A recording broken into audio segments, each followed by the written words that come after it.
Have you ever wanted to play The Sims with a challenge that's equal parts adorable, nostalgic, and the right amount of chaos? Well, let me introduce you to the Strawberry Shortcake Legacy Challenge, a super creative idea made by Kyara Melendez, also known as Kiki Plays 00 on YouTube and Princess K00 on TikTok. She came up with a sweet but surprisingly tough legacy, and today we're breaking it down so you can dive right in yourself. Imagine turning your Sims legacy into a world inspired by Strawberry Shortcake herself. Yeah, as sweet as it sounds, trust me, it's not all sugar and cupcakes. This challenge comes with rules, goals, and a little bit of drama sprinkled in between.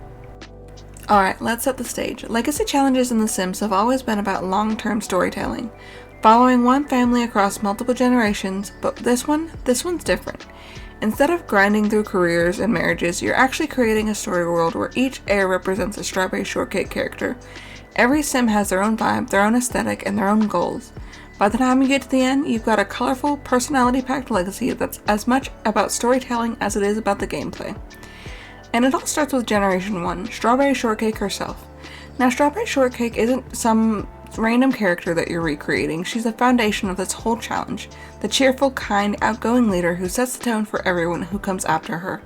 Think of her as the matriarch of the family, the one whose personality and choices ripple through every single generation. Without her, the legacy falls apart.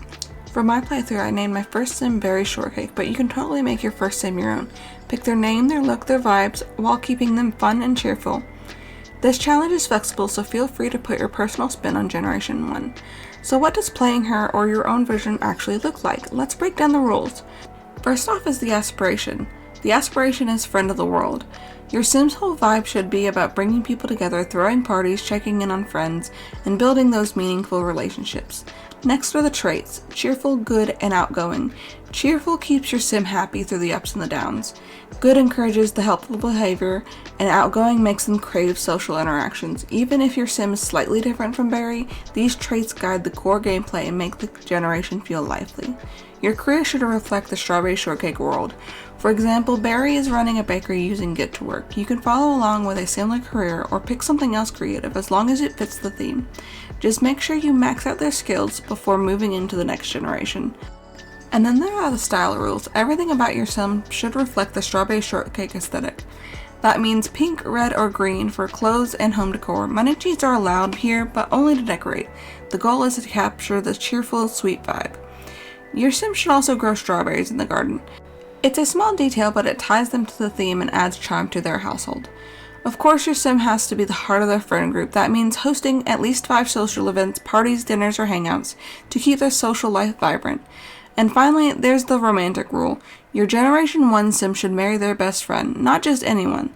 This adds a meaningful storytelling layer that makes this legacy feel more real. Now here's where the optional twist comes in, the heirloom rule. Every heir must have a flavor heirloom, one item from the previous generation. For Barry, this could be a strawberry plush, a cookbook, or a musical instrument, but your Sim's heirloom could be anything that fits their personality.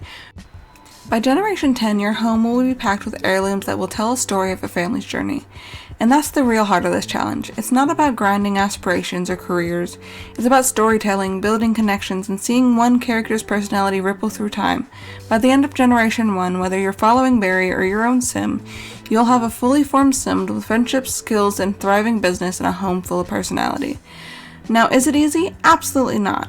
Between managing careers, hosting social events, maxing out skills, and keeping up with all those friendships, Generation 1 will test your multitasking skills.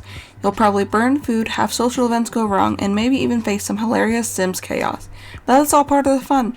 The challenges make the story memorable. Once you've played through Generation 1, you've set the tone for everything that comes after. Your Sim becomes the foundation. They're the sweet leader, the heart of the family, and the character who proves that even the most cheerful Sims can face challenges. So to close things out, Generation 1 of the Strawberry Shortcake Legacy Challenge is all about starting a story that's uniquely yours. It's about creating a Sim that's more than just a character, someone whose personality, friendships, and choices echo through every future generation. I'd love to know if you've tried this challenge or are you thinking about starting it. Who's going to be your Generation 1 Sim? Are you leaning towards a classic Strawberry Shortcake vibe like Barry, or are you making something totally new? Drop a comment and share your ideas. I love to see how fun it is to see other people interpret this challenge. And thank you so much for watching and exploring the beginning of this sweet, chaotic legacy with me. Don't forget, every generation builds on the last, and the story is what you make of it. If this is your vibe, please subscribe and check out the next video popping up on your screen to see where this legacy goes next.